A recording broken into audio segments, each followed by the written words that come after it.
Well, hello. It's Moomamo.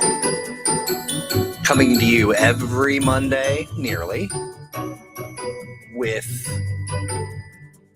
stories from mutants and masterminds, the world's only superhero TTRPG. Look who's in chat. Can you hear me, friends? Do I want to know? I don't want to know what Calpis milk is. That just sounds disgusting. What did you say? Calpis? I don't even know. Raymond says, yes, I can hear you. Good evening to you, David Bullock. Good to see you, friend. Jeremiah's here. And Jeremiah says, so, politics. I'm sure that is never a contentious thing to bring up. No, not around these parts. Not in this alternate timeline that we're in, where everything's great. Kingstar says, we're talking food. The other night I made a steak with a garlic parmesan dry rub, and then I topped it with a tomato sauce and mozzarella. That sounds awesome. For lunch today, I had a handful of Sour Patch Kids, and that's about it. I'm always sustained by these two gentlemen. There you go. There you go. There we are. Hello. Hi, guys. How are you? Doing well, thanks. Yes, so this is David Bullock's suggestion today. Now, so originally it was superheroes as elected officials. And, yes. And I like that, but it felt narrow. And so I broadened it just a smidge to be politics, plot hooks, and superpowers, and just all of the stories they're in and around that we can kind of wring out of this pretty rich vein of content. You really couldn't do it all. I mean, it's like all the 7 deadly sins. It's fighting for survival. Yeah, or sorry, that dog is doing his thunder thing again. Stop doing that. Or as I like to call this topic, how I learned to stop being afraid and love Lex Luthor as the president. Right? Yeah, exactly.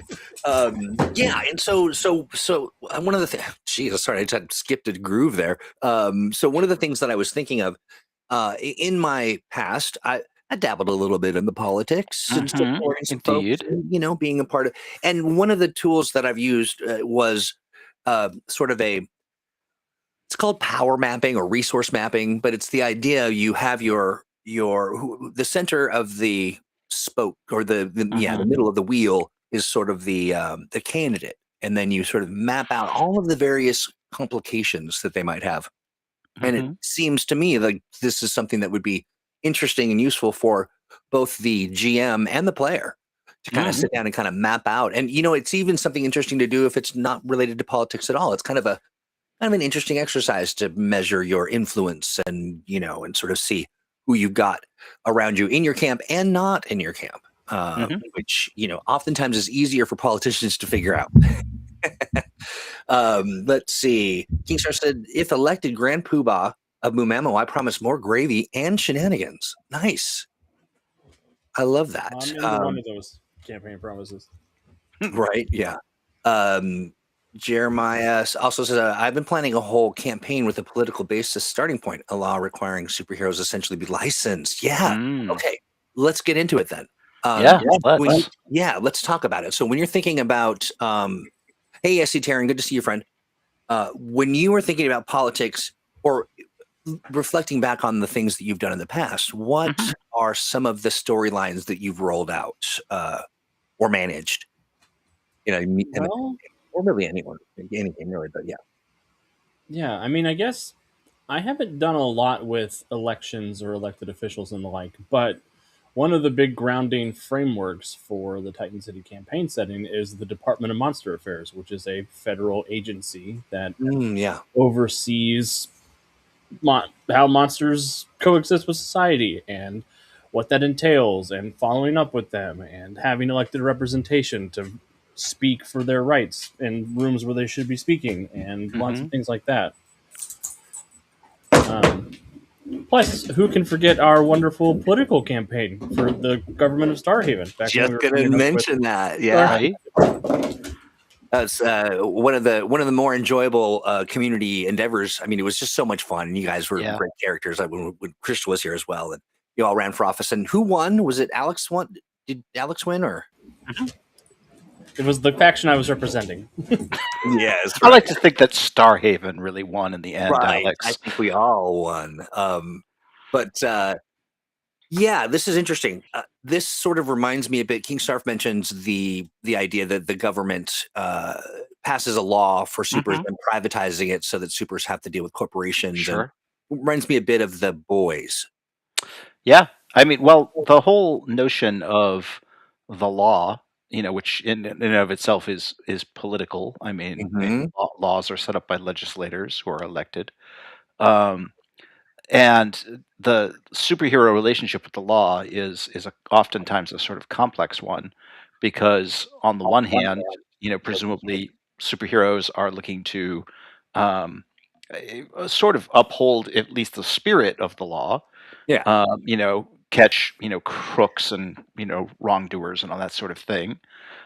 Yet, oftentimes superheroes are also often violating the law yeah, in one way or another, depending on whether or not your setting tolerates vigilantism and people in masks going out and beating people up. right. And the upheaval of your city streets and the exploding of your buildings and the all the Right. things they end up doing in their effort to protect the public. Yeah. Hmm. you Um, know and that can definitely get into what are the people who write the laws going to decide to do about superheroes once they're an established fact. yeah, absolutely. One of the things I was thinking of as well is that oftentimes people play their games in an effort to get away from politics. They don't Yes. really want to dig into it. So I was thinking of some alternative notions that, for instance, imagine that we're talking galactic politics. Hmm. Would be interesting if, let's say, our solar system was in a galactic reserve, a protected space, and our planet got too big, and now we're threatening because with all of our space junk and whatever, and now the galactic, I don't know, whatever it is, the Galactic Senate is like, nope, they need to leave that area immediately, and so Hmm. it gets an eviction notice, and then the kind of the unraveling of how do you go before the Senate? Is there something else afoot? Is this a part of a machination that Yeah. some evil villain had or something, to kind of help move you maybe away from modern day? But then the other thing as well is sometimes games give you especially TTRPGs give you the mechanism for which to put a handle on something, to be able to just Hmm. get in there and and at least move through the motions of having an impact on something. And so maybe you're comfortable, and folks are like, yeah, let's get into politics and do it and do something different or right. Uh, Hmm. but there's some tropes there as well. And one of the things I thought about, you guys, tell me how you would manage this. What would we like? What I wanted to sort of imagine was a situation or a scenario where two players somehow, for some reason, had to run for office. The Hmm. story plot depended on them, and they're up against Hmm. each other. And there is a sort of mechanism of kind of garnering public favor in one way or another, and then all of the different, you can kind of hang a bunch of different tropes on that. But Right. how would you manage that piece of it? Like, what would I hate railroading people into something, but it's also maybe for fun, or I mean, I'm not sure if that would work. What do you think, Alex? I tend to shy away from PvP stuff, just because gamers get very competitive Yeah, yeah, sometimes. But for players who can handle that sort of thing and are on board with it, it could be fun. Yeah, it's tricky to navigate though because theoretically the characters would be on like at least ideologically aligned in some One would capacity. hope. It right, would make right. it hard for it not just to be like, well, here's a good candidate and here's another also good candidate. Which imagine if that's the way it worked in real life. Right. Yeah. Yeah, I mean, the characters would have to have some sort of opposition going on that would distinguish them. Right, right. And You then how know, it would be hard to kind of maintain the team experience without pulling too much focus to the people who were candidates, or hmm you know, it Yeah. it I even thought maybe it was a matter of maybe it's a super team is split and supporting two different candidates and some for some reason, or hmm the idea there though is I wanted to push people to sort of create a mechanism to measure public sentiment and to kind of see what that is, and you know, whether that's challenge of some kind or Yeah. what. well, Well, and that's fully possible as a challenge sequence. I yeah, think it's indeed. coming up with an opposing candidate who's not one of the other player characters, but is related to them, Hmm. like somebody's jerk, possibly supervillain father. Just to borrow an example from my own past characters. hmm Yeah, yeah, Yeah, yeah. In fact, in the City Hall danger zone, we have a whole subsystem for using challenge sequences to run a political campaign. yeah. I'm looking at this. What was that? King Star says I remembered the Deadlands adventure, Reign of Terror, if I'm not mistaken, that may have been written by Lucian Solban. There Hmm. was a system for that election in the adventure. Yep. Author of Our Own Hero High and Yeah, longtime friend of Green Ronin. absolutely. Let's see. David Bullock says, "This is David Bullock, right? That's you, right?" In my last M&M game, one of the players decided to run for mayor of the city because the mayor was busted as being corrupt and arrested. Okay, and they Nice. thought that's fun. I mean, what's Yeah, hilarious is, absolutely. you know, of course, the players were like, "Hey, guess what? I'm running for mayor. Be ready, GM, for my candidacy." Honestly, it's great when players hand you stuff like that. Oh yeah, yeah, Mm-hmm. Means they care about what's going on in the story, which is always a good feeling. Right. yeah, yeah, absolutely. Let's see here. Oh, Bernard, that's right. I'm sorry. I don't know why I thought you were. Sorry, Bernard. It's I cast knew with it. I got it thousands. in before you said nope. Let's see. SC Terra Marine says, I had a federal organization who helped heroes register to protect their secret IDs. Interesting. Okay. A That's database. interesting. Right.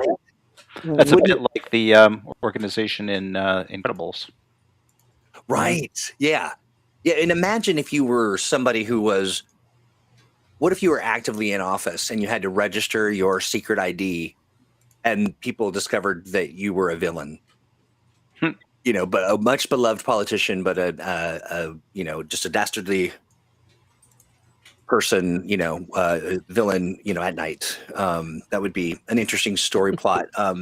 One of the other things that I thought about was the idea that if there is a figure from the past that is really, you know, depending on how you're telling your world story, it could be anybody, but a hero hmm that from the, you know, from the dark ages or whatever, and came forward as a I've landed on this planet and now I'm here to say superheroes are bad, and I'm running on hmm the platform, and you know, and so it's like the group, the heroes have to kind of contend with excuse me, the heroes have to contend with this guy who or gal or whomever, hmm and maybe run a campaign against them, or at least code them, and kind of work out what they do when their idol is, you know, really like essentially opposed to their existence.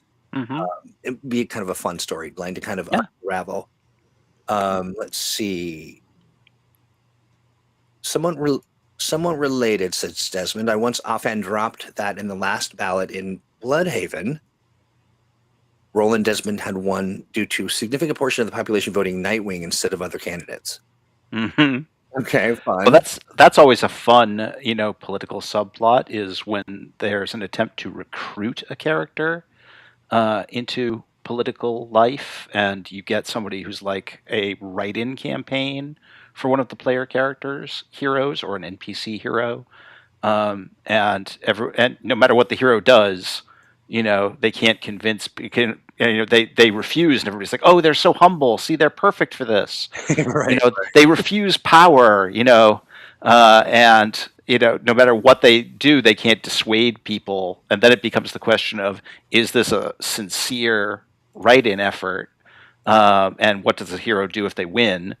Right. And or is it some kind of sinister plot intended to either distract the hero or to throw the race in some way by introducing a spoiler or the like? Yeah, absolutely. Oh yeah, this is a good idea as well. I did like the notion of alienation, and that whole kind of plot line. But yeah, the idea that when is a citizen, and when are they afforded the rights as guaranteed by the Constitution, and Yeah. et cetera. That could be a really fun, especially if maybe if there was a player that was an alien that could, kind of relate or be a part of that as a representative, or just something to kind of pull the players in a little deeper into the storyline. Very clever of Superman to be an alien, so he didn't have to worry about becoming president. Right. Yep. Yeah. Although ironically, there's a parallel Earth in the DC multiverse where Superman is president. That's true. In his secret identity. So and he looks like Barack Obama, if I remember. How he reconciles the fact that he's technically breaking the law, I don't know. Oh, that's true. Or maybe the Constitution of that Earth is different, but that Right. Earth's United States is different. The other thing I was thinking about as well is just the whole host, the very rich tapestry of problems that there are with just being a superhero in general. Like, if we're all about privacy laws, what does that mean for telepaths? How do you kind of regulate them? You can do a lot with superheroes in the law as far as that goes. And of course, when you're talking about superpowers and elections, you get into the whole question of how do you verify that your election was free of mind control? Yes. Or some other influence, as far as that goes. Yeah. Hard to prove a negative when, somebody is saying, well, alien mind control was clearly at work here. And that is, why, I lost this election. Alex, I thought of you a little bit as well. One of the ideas being that there was a wild occurrence of the craziest or dumbest laws being passed, just absolutely absurd laws, like I don't know, something goofy and funny and silly. Like every parade has to have Taylor Swift, or like just something wild. It's illegal to walk your stoplight after 7. Right. Yeah. Exactly. Yeah. And so, but then the idea being that uncovers a thread of like, okay, somebody is messing with elections, but they're doing it in a really, like, the write-in is a clown, or that could be kind of a fun thing to sort of. What villain would be behind something like that? Is that like a? Who's our law villain? Depends on the what the scheme is. Yeah. Honestly, messing with elections, in terms of doing it from a procedural point of view, is really a conundrum plot for me. I could see him going from sort of puzzle mastermind to political consultant, therefore becoming even eviler, and being like the secret, kingmaker behind some candidate for some reason. Right. Yeah. Yeah, that could be why I pictured Doc Holliday, but that's who cropped into my mind. Well, is Election Day a holiday? And for that matter, is he just like campaigning for it to become one, because that just increases his power? That's right. So yeah, so Doc Holliday declare more holidays. That is awesome. Let's see, what do we have going on in the chat? Oh yeah, Violent Violet says, also, who is the Secret Service for President Superman? Right. Yeah. So far as I know, believe it or not, President Superman maintains his secret identity, and nobody knows that the president is Superman. How he pulls that off, I do not know. That's bananas. And why is it Kara Zor-El who is the Secret Service for the President Superman? I mean, who else are you going to trust, I guess? Absolutely. Let's see. All right, we're talking about how, that they stated that Superman has citizenship in all countries of Earth. Sure, of course they do. Sure. I mean, Why not? Yeah, that's true. So yeah, and the other thing too is remember, Keystarf mentions that to be president, you have to be a natural born citizen, or the rules change in your universe. right. But Yeah. right. Maybe it's different. Yeah, and I do agree with you. Let's see. Kara makes perfect sense. It's literally her job. Yeah. I was going to say in a lot of modern versions, Kara was sent to Earth to protect Kal-El. So Right, right. So there's also some other fun stuff when you think about people who are, running for office impacts your family, hmm your friends, and your neighborhood, and there could be some threads about your family members, or whether that's maybe it's a sibling running for office that is in trouble, and you're trying to protect them, or keep the polls open or something. hmm Uh, Well, you can also get into some interesting, with the family connections and the like, with the amount of opposition research that goes into yeah, political races. If a superhero happens to be related to a politician or somebody who decides to become a politician, all of a sudden their life is going to undergo a lot of scrutiny, right, and you can see people, private detectives and other people doing research being like, huh, your younger brother has a lot of weird unexplained disappearances, and right, right.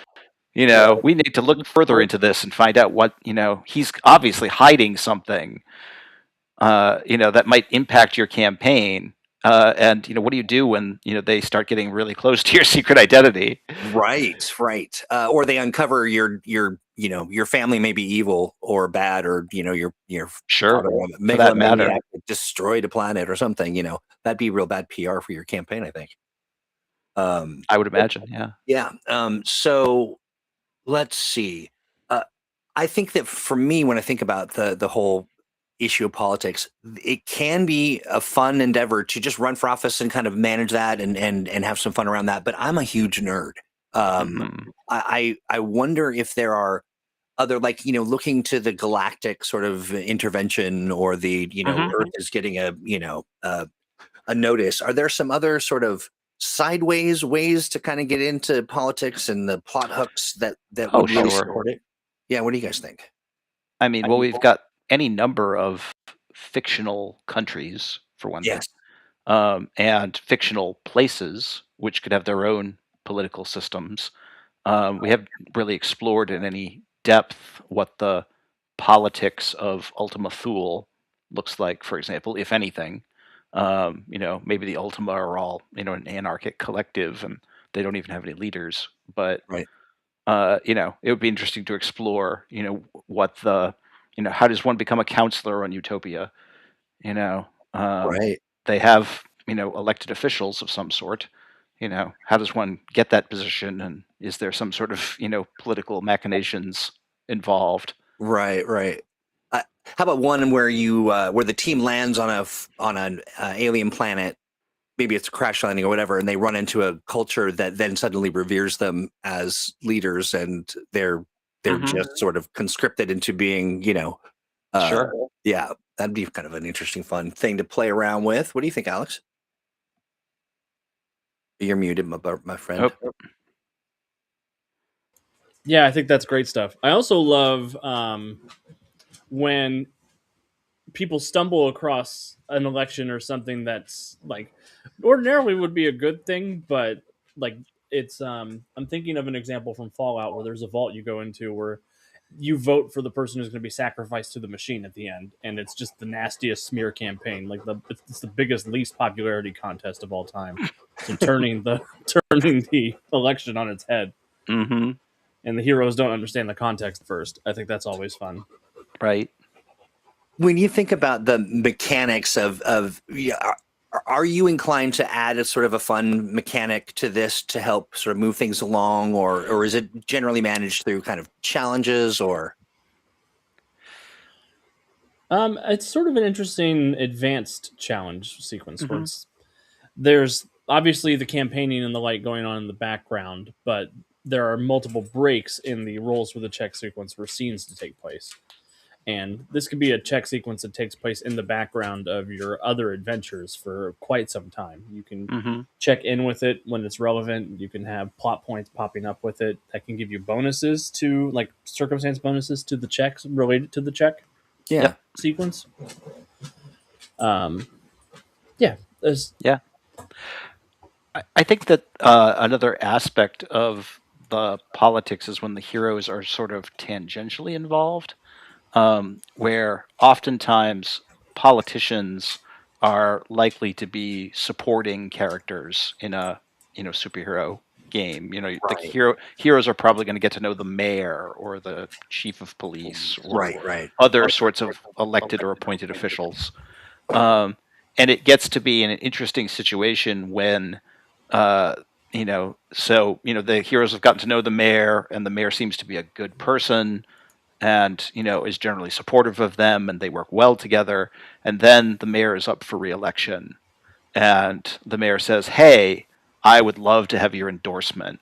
Right. You know, are the heroes? Where are the heroes on that? Are they like, "Oh, I don't know if we should be involved in that. Should we offer an endorsement?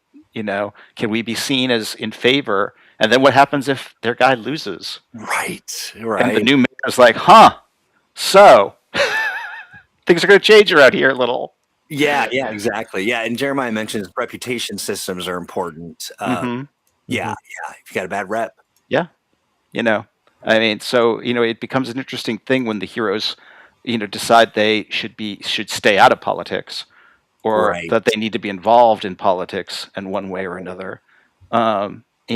And the same notion of if the mayor or the newly elected mayor or whoever, the governor, is under threat by a superpowered criminal or mercenary, and the heroes are tasked with protecting them. Right. You Yeah. know, what happens when they just happen to be in the room for certain political conversations? Right. Or maybe even exposed to some information that they're not supposed to know, or that Right. they know they're supposed to keep quiet, and with some repercussion. That's interesting. when that happens. Yeah, me too. I hate it when that happens. I was also thinking about the idea of managing the fallout, or the run up to the establishment of a special governance agency focused Mhm. on heroes, because Yeah. they're making a big mess. And that there be some kind of a whole shift, and maybe even like they take a PR, angle, and kind of do a little bit like of what they do on The Boys, but just sort of managing identities, and, making them register and all that kind of good stuff. But then also just what they do when that happens, like, Mhm. and the run up to it, like maybe they try to stop it, or, Yep. yeah, Yeah, that would be very absolutely. I had a superhero campaign where the characters were very they were a very sort of corporate team in a lot of ways, yeah, and so they had their like PR person, that's great. whose job was to manage their image and to work with the media and all of that sort of thing. And they had such a hard time with this character because they felt like she was trying to micromanage them. Right. And it was like every time they did something that was a PR disaster that she had to clean up, they got read the riot act, and and it was a very interesting dynamic in terms of them feeling like they needed to be aware of that aspect of their interaction with the And their public. impacts. Yeah, yeah. And so was that an NPC? Yeah, yeah. Okay, gotcha. Yeah. Yeah, that could be a ton of fun. And as a GM, I could imagine several different ways you can create some complications for people, for the heroes, and so you go about their daily business. Um, yeah, that's true. I mean, I think what's interesting, Jeremiah brings up that the notion of trying to be neutral is a political position in favor of the status quo. Hmm. And yeah, and that's I mean, that is certainly a take, and one that I often agree with. But it would be interesting just to sort of put that moment in front of the heroes and see how they manage it, and how they what the decision is that they make, and why, and all of the run up to that. Let's see. What? I was the hype gal for a TV ghost hunting squad. Oh, okay, gotcha. She dressed them in through the glitter when they made entrances and used a fan for billowing effect. I love that. Wait, you in real life? I'm hoping that's in real life. Right? Oh yeah, okay. I don't think the GM ever saw anyone throw glitter before. Hey, that's nice. I would really enjoy having a glitter-based hype person entering the room before me. Right? That's really funny. I love that. Your mileage may vary. Please check in with your GM before you do that. Before you throw glitter. Yeah. Right. That is awesome. Okay, so let me see my notes. Yeah, so I guess one of the things too, we talked a little bit about the challenge sequences. How would you scale that up for voting or for sentiment gathered from the constituent? Is there a Well, go I ahead? think one of the key things to keep in mind with challenge sequences, and we mention it in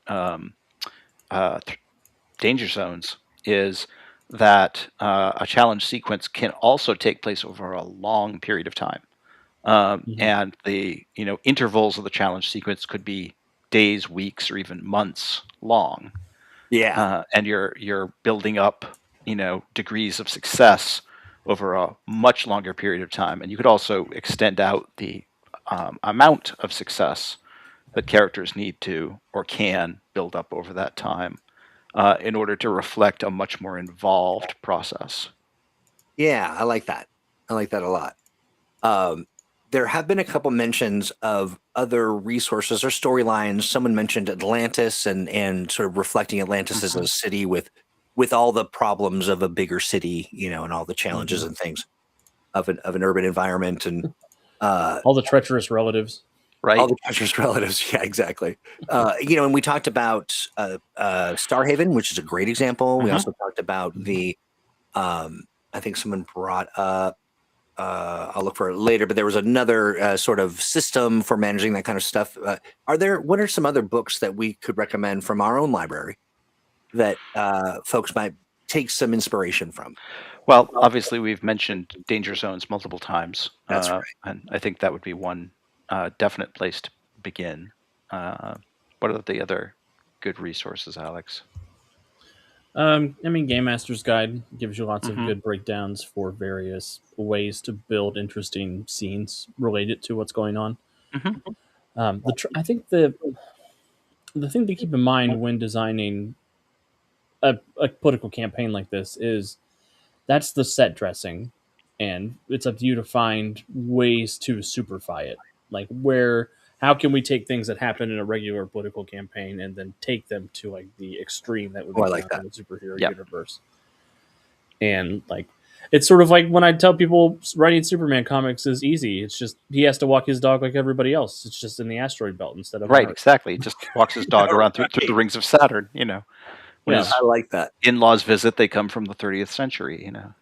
I do. Yeah. Devious mentions that number of plots in Wonder Woman that revolved around Paradise Island embassy and Hmm. diplomacy and all that. And I don't know why. When I was a kid, I was always fascinated with diplomatic immunity. Hmm. And I could see Mm-hmm. that being a plot point of Yep. why you can't touch this person, but they've done something wrong or Yep. bad.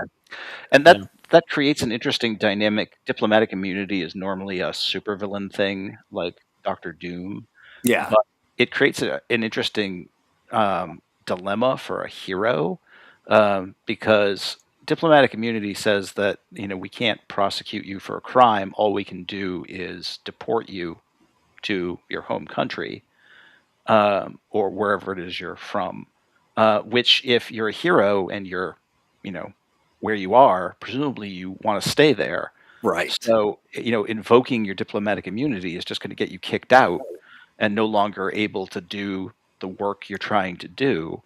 So it's almost a liability in some ways if the local authorities are like, get out, like Right. Yeah, yeah. Yeah. we're sending you back where you came from. Paul Rua has a brilliant idea. This is so funny.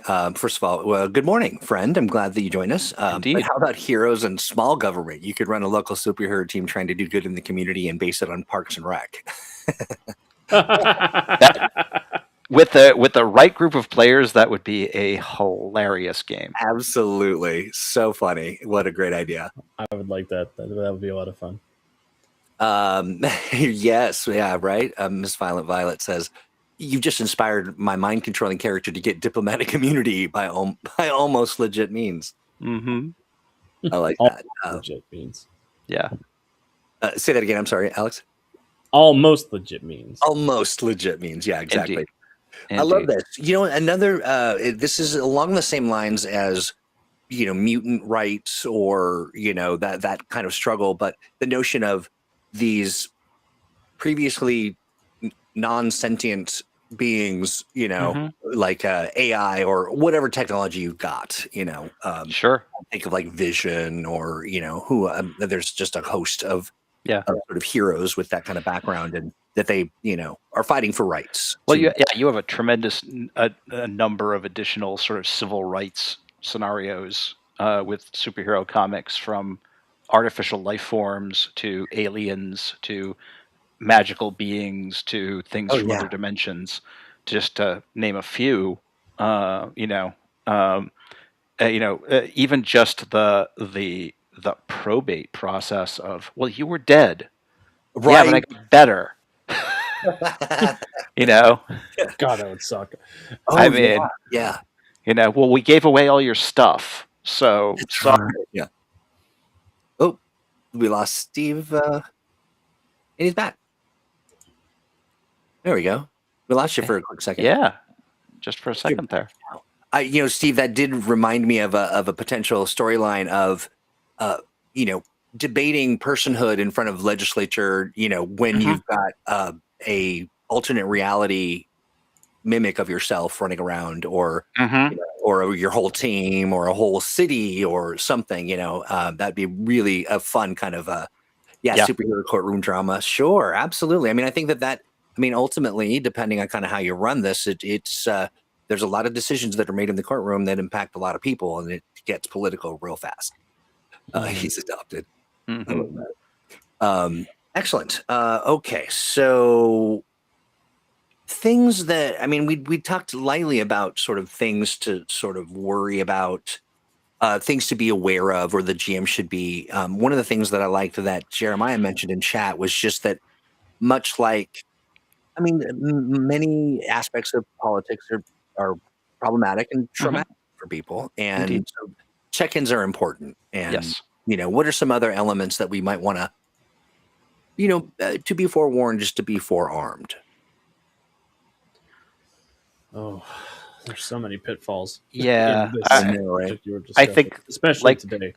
Yeah, I think with most things, it starts with a session 0 conversation. Yeah. Of, hey, I want to introduce some political elements to the game. How does everybody feel about that? Just to kind of get a sense of where everybody is, and if someone is like absolutely no politics at all, then you're best to move on. Right. Yeah. Or at the very least clarify where the boundaries lie. Yeah. For everybody. I like with this topic, like so many topics, and very enthusiastic consent is what's going to give you the story that you want. If you try to force it, it's not going to go the way that you expect it to. I agree. Yeah. I agree. Consent checklists. I like that. Yep. Indeed. Yeah. And you're also going to have to get, into, to some degree, whether or not your setting allows for much political change. I mean, there's political change in the form of, whoever's holding the office changes, but overall things are pretty much what they are. Right. But there's also, politics for a particular cause. We talked about, the notion of, civil rights for, androids, for example. Yeah. Is that a campaign and a subplot that is going to carry out through one adventure, through your whole series over time? Is it going to be an achievement that the characters really work for? and can achieve. Those kinds of things. What amount of change, are you allowing for? Yeah, that's an interesting question for you two. When thinking about the worlds, the persistent worlds, that you may be running an encounter in, or Hmm. a long-standing group, do you?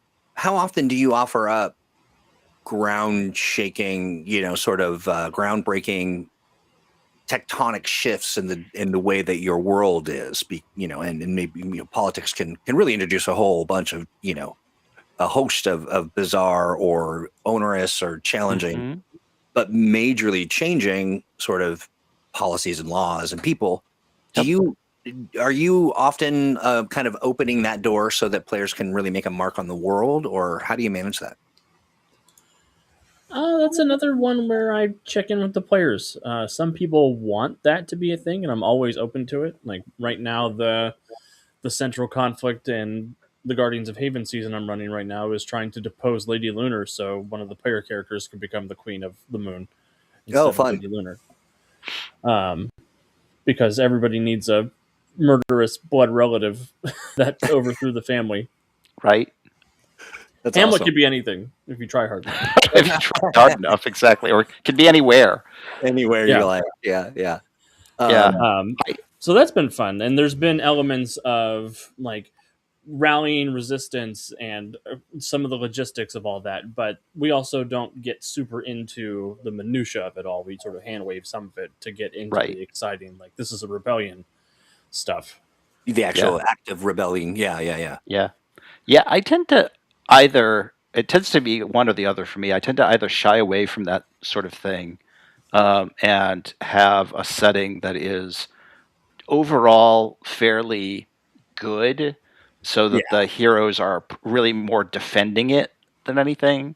Like, the status quo is generally pretty good, and so they're trying to preserve it. Um, Yeah. or I go the exact completely opposite, and I have just open season on everything, and I run settings where pretty much everything the heroes can do, set up waves, and can have just tremendous change effects on things. I love that. And both are really fun. The second one is a little more complicated to manage, but it's usually a lot of fun. Yeah, yeah, and I think Paul is driving with you on this one too. The idea of like if the background is relatively stable, it's just a good place to be, and the heroes are doing Hmm. good in the good place. That having moments where heroes get to do actual diplomacy, Hmm. being Mm. heroic Yeah. and not really hanging too many like new sort of reasons why the place around them is not as as safe or Yep. stable as Yep. they once thought. Yeah. If you have diplomatic or peacemaking characters, I mean, just like with everything else, put them in situations where they can do their thing. Put them in the Mhm. middle of a conflict between two opposing sides, and let them make peace if they can. You know, Yeah. I mean, some heroes may just decide to knock everybody's heads together and say, "Knock it off." But other characters might actually try to get everybody to sit down and talk it out. Yeah, I could see that being really a fun and rewarding feeling of just, finding peace between, Hmm. Yeah. these groups or finding the solution so that everybody remains happy in this happy place. I dig that a lot. Let's see. There's also Fate Grand Order in the fifth singularity. I'm not familiar with that.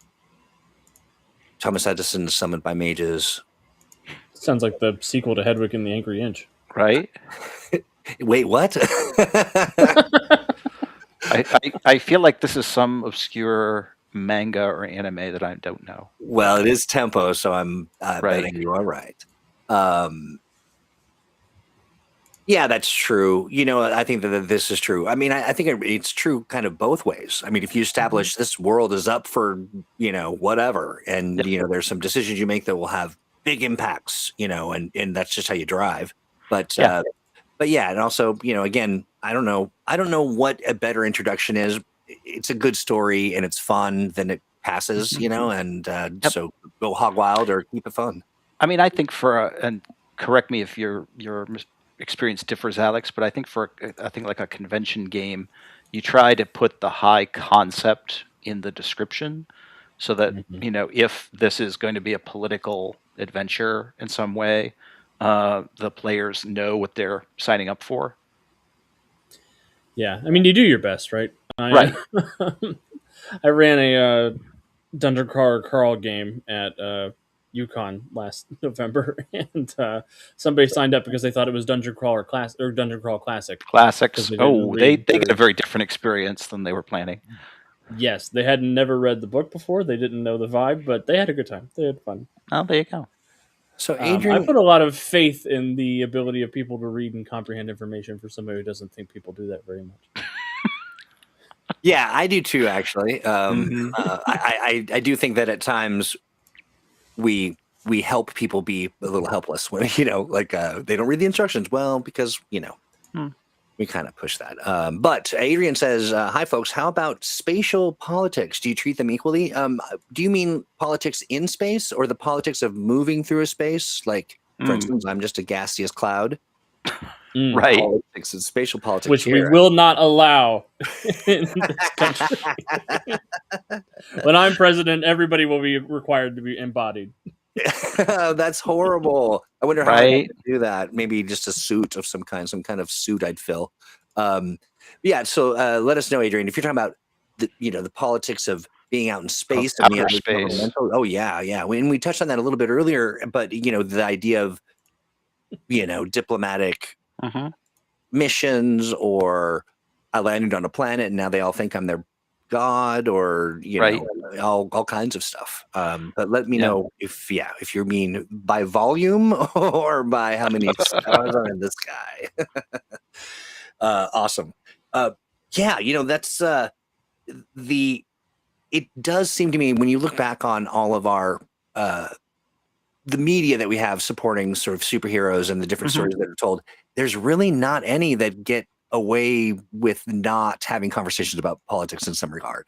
It's so pervasive, Yeah. and superheroes, again, are so adjacent to the notion of law enforcement in one form or another. It's hard to get much distance between them and politics.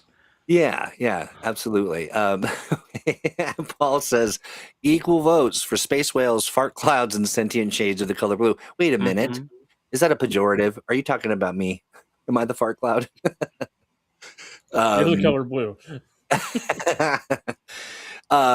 yeah. So, I'm trying to think of other elements of.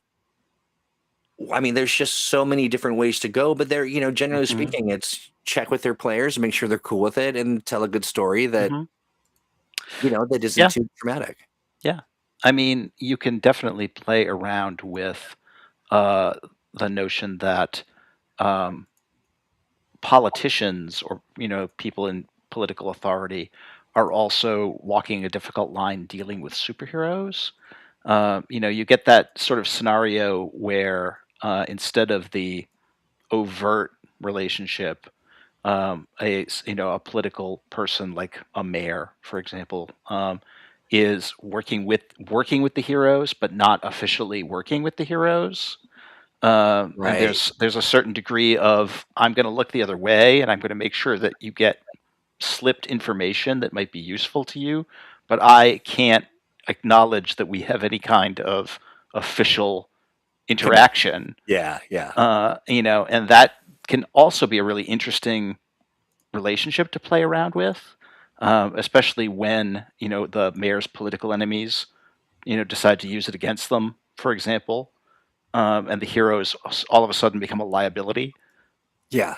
uh, you know, and what do the heroes do if they're like, well, the mayor's a good person, we don't want to be a political liability, but Right. Right. I love that. Oh, and this to me, Alex, tell me, I'm going to hum a few bars and let me know if it sounds familiar. Raymond says, add an open urban fantasy with fantasy and supernatural species openly living among humanity, and politics can get a lot more complicated. Just imagine how complicated sure. voting rights for undeads. Does sound kind of Yeah, familiar. we tackle a little bit of that in Titan City. There's different classes of specters. Some ghosts are still allowed to own the place that they haunt. Actually, the Really? book I'm working on right now is about a haunted hotel that's owned and operated by the ghosts who haunt the place.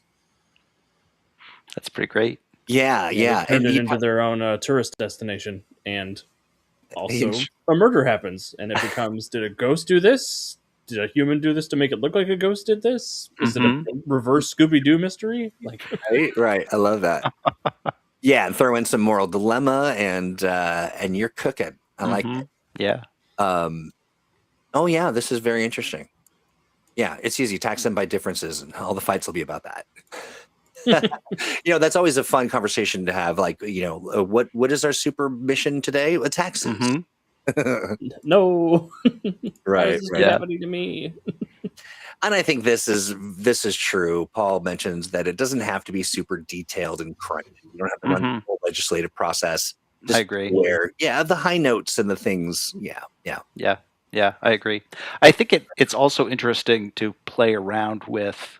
There's a terrific Avengers story that was just this, like one-shot issue about the accountants, who are working with the Avengers to settle all of the, basically all the damage they cause and all the Right. other sorts of things. And they flipped the script on it because there's initially all the superheroes are just very adversarial. They're very defensive, and they're very like, well, we had to do this. The city was at risk, etc. And the accountant's like, whoa, like it's all good. We're here to help you. Right. We're not here to prosecute you or say you did anything wrong. This is what we do. This is our expertise. We're here to help so you guys can continue being superheroes and not have to worry about all of this stuff because we're taking care of it.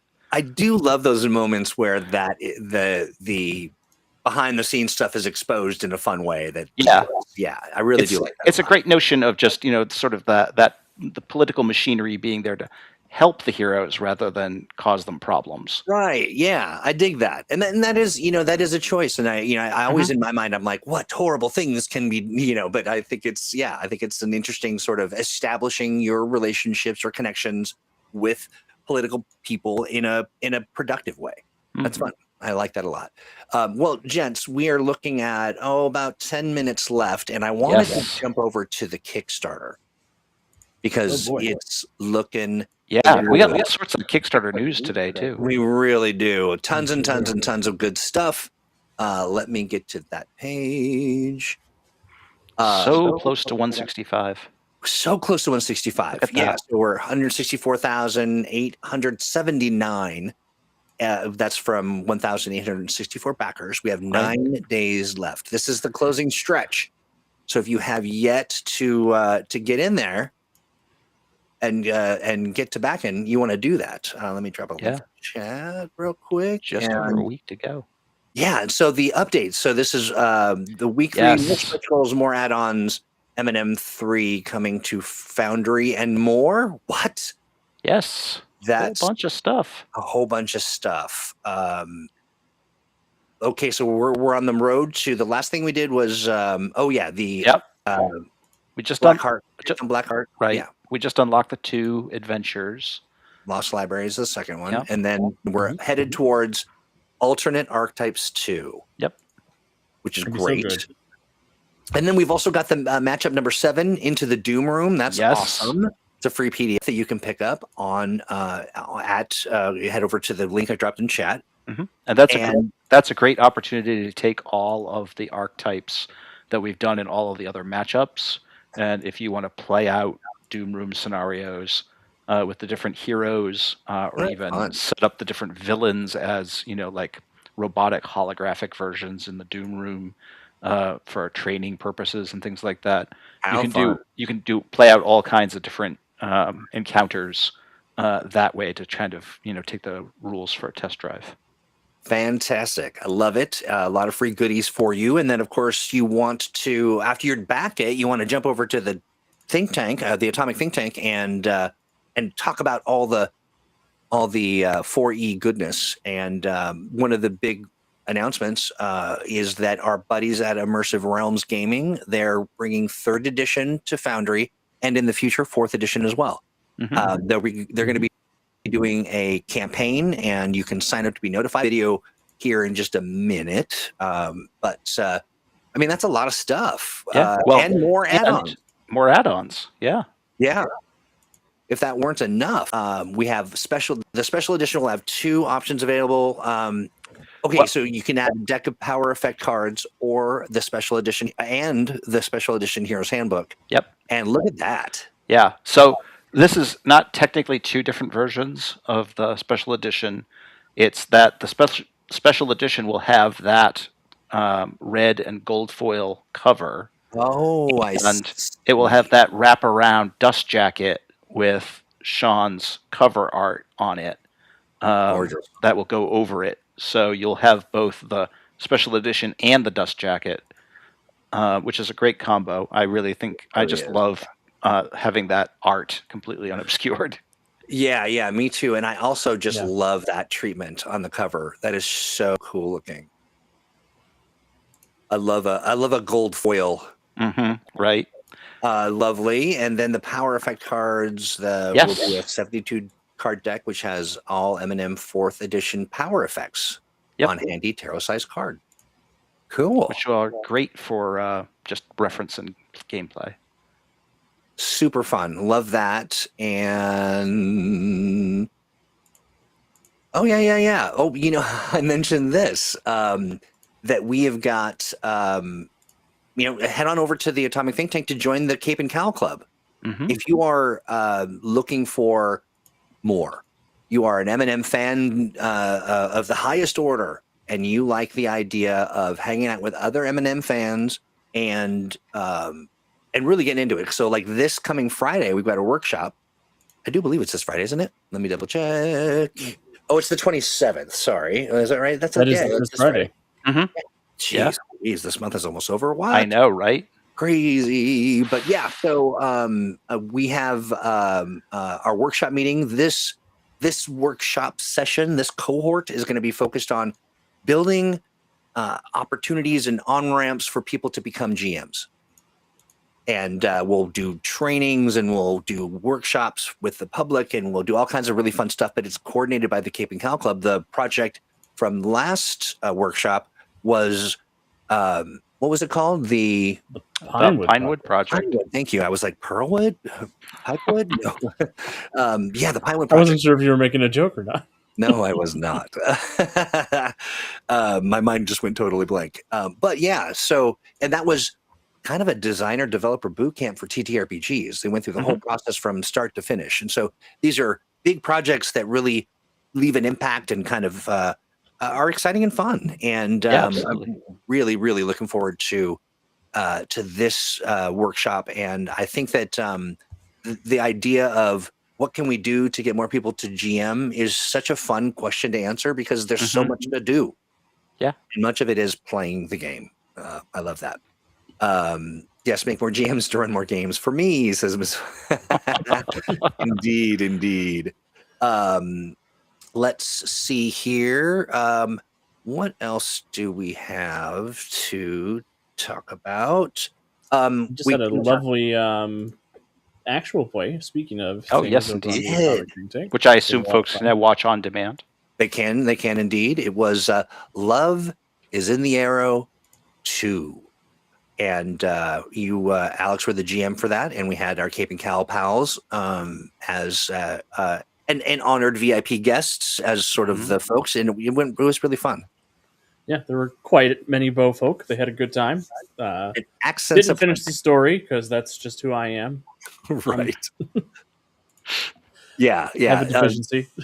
There was definitely, I would say, in this particular actual play, more accents than I've ever heard in any actual play that we've ever done. It was really fun. But yeah. Oh yeah, that's right. I'm Bernard. We've got more actual plays coming, my friend, that we'll be sure to get you in. But so now let's talk about Steve. What's going on in the Steve Kenson cinematic universe? Well, I just finished up working on the power cards that folks just saw the preview of for the add-on, handing the text of those over. And I'm back to working on finishing up the Masterminds manual working on outlining the Earth Prime Gazetteer, and all of our other looking at all of our other stretch goals and other Kickstarter goodness coming up. Awesome. Yeah, given that it's the end of the campaign, there's going to be a big jump in people, like that's as is the norm. Yeah, that'll be Yes. super fun. Alex, what's going on with you? You got tons of things cooking, don't you? Yeah. Oh yeah, always. It's busy this week. Tonight I'll be doing office hours. I'm going to be experimenting with a solo RPG and taking some notes. So if people want to come and check that out, that'll be Nice. over at twitch.tv/Untold Stories Project in about 30 minutes. Beautiful. Wednesday, I'll be back with Guardians of Haven as we unleash Centuria Prime upon the Curator and try to stop him from blowing up Earth's moon. That's going to be fun. We'll see how that goes. Fun. Thursday, we've got a new episode of the Titan City Heroes podcast, and I'm in a new show called Birds of a Feather where I get to play a rooster Elvis Presley in Mutants and Masterminds. It's great. What's there not to love? Right? Yeah, there's a whole lot of love, a whole lot of shaking going on. How do people follow you there? It's also on Untold Stories Project. Okay, great. And Friday, I'll be on Don't Kill My Character running an episode of Pride of Monsters, the Titan City series I run over there for them once a month. Lovely. Love it. Awesome stuff. Well, listen, if I had to vote, I would vote for both of you. Thank you. Thank you. Absolutely. I would vote for Steve. I would absolutely not vote for me. Well, politics is a crazy thing. Folks, I want to thank everyone in chat. And just a reminder, if you're watching this on demand, you want to stop by the live chat and just check out all the people talking and the resources and things. Far too much for us to share every single comment, but they're all great. To every single one of them, almost. I'm just kidding. But yeah, gentlemen, thank you so much for hanging out. We're going to head on over now to Devious. And we got a little video to show as well. So yeah, we'll check this out, folks. Yeah, it'll be great. Thank you so much. I do want to talk about the Atomic Think Tank. It is the place where you come and hang out to find your GM, to find your players, to find your answers, find your events, and just your people. We're here. We've been hanging out at the Atomic Think Tank. It is a mighty network, and you go to atomicthinktank.com. 3 simple questions, and you will be in like Flynn. And I really encourage you to head on over there because you will learn today as soon as I bring Devious up here. But first, this is the 23rd. So look at that month of stuff. It feels like it was just the first, not but a day ago. We've got Thursday coming up on the 26th, 3 p.m. right here in the same spot. It's a lot of fun. We're doing, we are exploring the world of I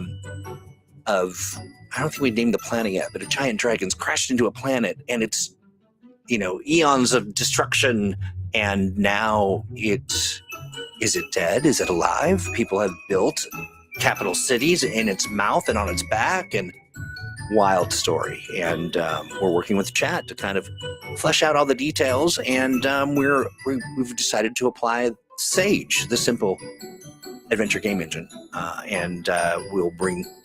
At times, we brought in Malcolm Shepard, who has guided us out of our morass of plot points, and it's a blast. So come and check us out there and weigh in. We're really leaning on chat to help us make those kinds of decisions.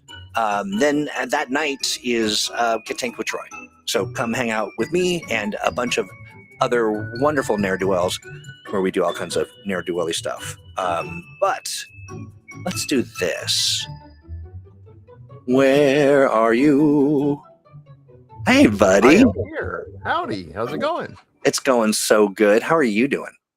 Splendid, sir. Splendid. I'm glad to hear it. I'm glad to know it. I am looking at a video. Really? What kind of video? Well, it's a video about some immersive realms. And let's see, how do we want to do? That's not the right version. I am going to pull it up. What's the best way to do this? Slowly and with much sense of purpose. right? Yes. I'm going to open this up on YouTube. Now, we have a little inside info, and that is because you're part of the Immersive Realms crew, right? I am. I I am love it. indeed. I And helped create the UI. you did indeed. And let me see if I can share this. And let's take a look. See, I'll go. That didn't seem to do it. One moment, please. Oh, here we go. Certainly. Let's make this full screen. No, Cool. I do not want to cast it somewhere. Oh, there we go. That was my bad. Okay. Now, my concern is I want to play this. I'm going to, how can I do this? I'm going to, without your head in there, I'm going to drop you off of this panel. I'm And then good with that. Okay, 1 second. There we go. I still, your audio is still connected to if you want to say something. Okay. So let's see how this sounds. Tell me, Sure. chat, if you can hear it.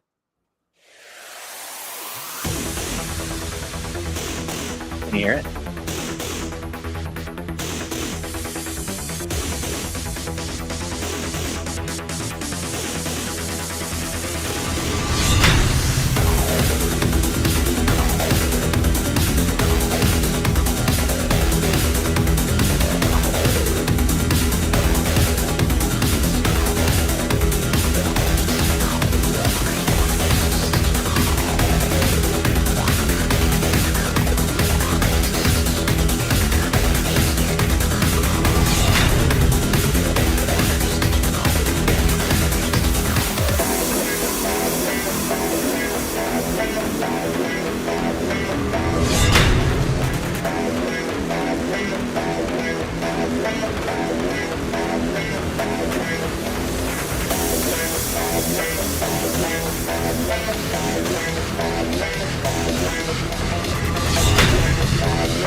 Cool. That was very cool.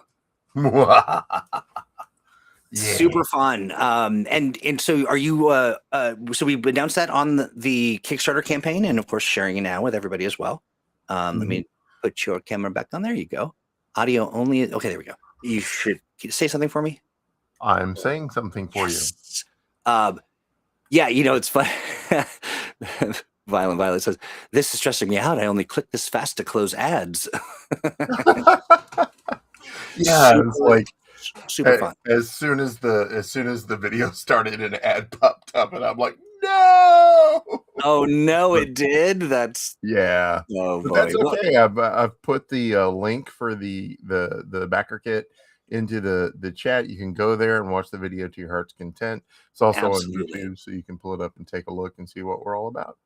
That's right. And you know what? Here's what the magic is. You go to the video, head on over to the backer kit, look at the update, read all the good stuff there because there's stuff you want to know. But head over to this YouTube link and make sure you like it, subscribe, and all the good stuff because that's Immersive Roast the starting out, brand spanking new. And so your support is very helpful at this nascent stage. Yeah, exciting. Well, congratulations, my friend. It's fun to be able to talk about it out loud now. Yay. Yeah, Nice. Adrian says, absolutely. really cool. Adrian says, awesome and really cool. And it is really cool. Super stoked about it. And in the future, you and I will have a special sit down stream where we talk about all the goodies so folks kind of know, because there's so much to all the talk bells about. and whistles. Yeah. There are a lot of bells and whistles on the thing, and we will be using the YouTube channel in the future to have people go through a guided walkthrough of creating a character and utilizing the different systems that are put in place in the Foundry system. So that's cool. Always a bit, something to look forward to there. Nice. Yeah, so lots of great stuff, folks. The best thing that you can do to support this project right now, and it doesn't require any money at this moment, just go over there to the link that Devious dropped, the backer kit link, and sign up to be notified. That's right. Save that link. Put that email in. Or if you're share already it with friends, share it as a social media post. Share it. Here's what you do: rent a plane and get one of those banners.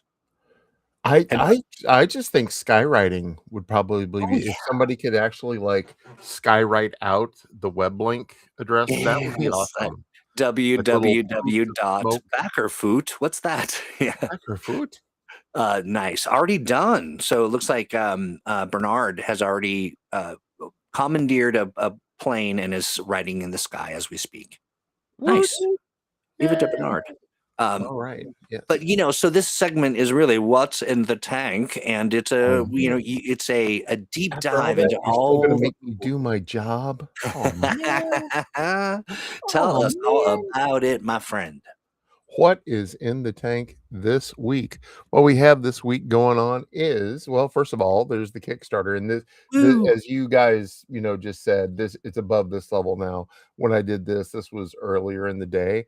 It looks like those awesome add-ons that y'all just added caused like a big jump right there. Yeah. Oh man, I cannot wait for the power cards, and also that nice dust cover with a full illustration. Oh, yes. Man, if you guys do a poster of that, I'm in. Please do a poster of that. Yeah, we need to, don't we? Yeah. I'll bring it up. Yeah. But we're headed towards the final stretch goal. Maybe not. More lies ahead. And I've got everything all the way up until the matchup that I had, but apparently 7 just got added, so I'm going to go ahead and add that a little bit later. What we have right now in the tank, new in the Freedom City Library, we have a trifecta of wonderful articles by the amazing, the talented, and oh so lovely Paul Rua. My brother from down under. The myth, the man, the mullet. That's right. And he's got a really cool article, Prelude to a Super Team. Basically, it's kind of a round robin technique where what you're doing to kind of introduce your character is do kind of a Marvel Cinematic Universe build up where each individual character has a game and the other players are there playing NPCs in the game, basically to help build the backstory of the character and whatnot. Interesting. Fantastic technique. I would definitely say get in there and take a look at that. But also one of the many, many talents of this amazing man from Brisbane is Hero Forge. He's done such a great job. Look at all these. God, he's got Atlas Blaze, Columbia, just spot on. Dreadnought, Madam Crossbow, the Night Watchman, Scarlet Cyclone, Setsujoku, and the Unknown. And that's this one. That's the Victory Squadron. Yeah. All right. From Emerald City. But he's also got Villains of Freedom City, Part 1. Because there's so many, you can't just do it all in one fell swoop. You can see here he's got Argo, Captain Kraken.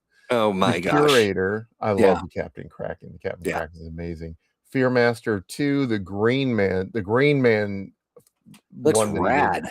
Is amazing. Hell Queen, Madam Zero, Warden, Downtime as well.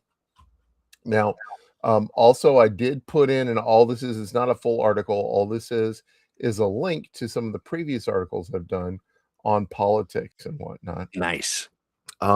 I just put it up there so people can reference it easily. It's Yeah. Politics and Paragons, integrating political intrigue in M&M, enforcing justice using a law in your M&M game, the media in Mutants and Masterminds, integrating the press and public opinion, status, favors, and networking, connections in society for the superhero genre, and political extremist groups and terrorist organizations in the superhero world. Got Hopefully it. somebody will get a little out of that. I But concur, Bernard. what's Great work, that? Paul. Oh, Paul's. Oh, thank you so much, Paul. Yeah. Phenomenal stuff. And of course, Chris Davies, Matt Mabray, Chris Davies. All a bunch of characters that Chris Davies, I'm fairly certain he doesn't sleep. I'm concerned. I just, Well, I mean, you he's know, clearly superhuman, so I mean, yeah. absolutely. But Sitting over that's his great. keyboard, putting together characters, and Well, you know what's interesting about all this, friend who's watching right now? You're thinking to yourself, why are they creating? What is this all for? Well, it's for you. It's for them. you. Yeah, you come and hang out at the tank, and you get this is all free stuff. Everything that we've shared, free. You get to come in and you can flip through the library and the Aegis files. You can find yourself the perfect hero or villain or storyline or place to ask a great question. Absolutely. The chat's great. Just a great group of folks sit around, talk about mutants and masterminds, but also superheroes in general, and also just general shenanigans. Yeah. And there's how many do you think we've gotten there? Oh, how So many over 1,000? total people have signed up? No. I mean, I'm talking about the Aegis files. How many heroes and villains and entries? It's I stopped. I had to stop counting. There was a period in time where I counted, but I blame Chris Davies, Matt Mabray. Well, yeah, once you reach pi, yeah, right. Yeah, once I can't count that high. Troy. I ran out of fingers and toes a long time ago. Right? So, yeah. So it was just amazing. But yeah, this is all stuff you can borrow and add to your own campaign, and or borrow and tweak a little bit if you like. These are all the 4th edition, Origin edition characters that he's done, and there's tons of stuff in there that's 3rd edition, and there's tons of stuff in there that's 4th edition Origin. And once the new 4th edition comes out, there'll be tons of characters available because I'm sure Chris Davies is just going to keep cranking away. Matt Mabray as well. We've got a number of great character contributors in there, but you're going to be amazed as well by how interestingly unique that Chris Davies can make these heroes. Oh, absolutely. They're just really wonderfully themed and well put together. Okay. But anyway, moving on. Of course, we have today's politics, plot hooks, and superpowers. Politics in your M&M game. This evening, a little bit later, we're going to have Alex Thomas's office hours. You can click on the link there and go right to it. It's the Untold Stories Project on Twitch, or also I believe on YouTube. And it says it right there on YouTube as well. And basically, you can hang out with him while he plays video games. He is currently doing Fallout Wasteland Wanderer Solo RPG for research, and closes with Fallout New Vegas as the Earth Prime supervillain Arctic Fox. Also, though, one thing of note here, a little bit later, R.C. Byler is going to be running one of the brand new little preview adventures, Siren versus Devil Rays, doing that tonight. You want to tune in while he takes one of his friends through the adventure, just to kind of get a grips with the new 4th edition. Take a look at that and see what's going on with it. So fun. Thank you for doing that, RC. Oh, we appreciate it, man. Also, on Wednesday, Guardians of Haven, we've got Light of the Century. Phase 1 of the endgame kicks off with the recently freed Freedom League Dark, launching an attack on the curator's approaching world, spearheaded by a supercharged Centuria. Dun, dun, dun. Looking ahead, we also have Titan City Serials Monster Camp, a midnight stroll. Titan City Serials Monster Camp episode 5 takes our heroic teens make their way through the spooky forest to find evidence of the killer who lurks in the shadows of Camp Stillwater.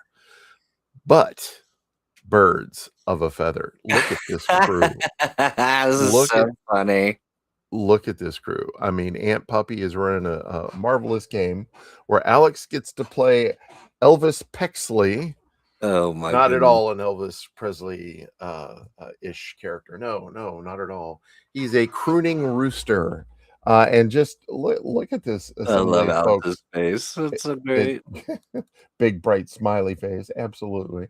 Birds of a feather. Toucan play at this game. Ah, I love Our it. heroes were at a beautiful gala and they ran into Nyx again, only she seemed to pretend she didn't know them. They saw some shady stuff. Elvis sang, skipped at some food, fun was had.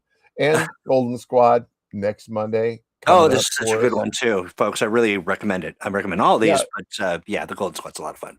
Yeah, and he just passed episode 50, I believe, That's a little while right. ago. Yeah, So yeah. he's been going strong. You can go, check out the backlog and catch up with everything, and then just entertain yourself to no end. There's plenty of stuff available. That and also the Titan City. You can go listen to the backlog and listen to those. Fantastic opportunity to catch up on right. some of those great podcasts. Fantastic. Well, thank you, sir. I do appreciate it. Congratulations on the announcement of Immersive Realms and the Foundry VTT. That's very exciting. It's got people talking. I'm hoping they'll talk and come on over to the site and click on them buttons and leave that email. That's right. Sign up, friends. Be a pal. And okay. Well, I think that about does it. I think that there's only one thing left to do, and that is to say goodbye. Bye-bye.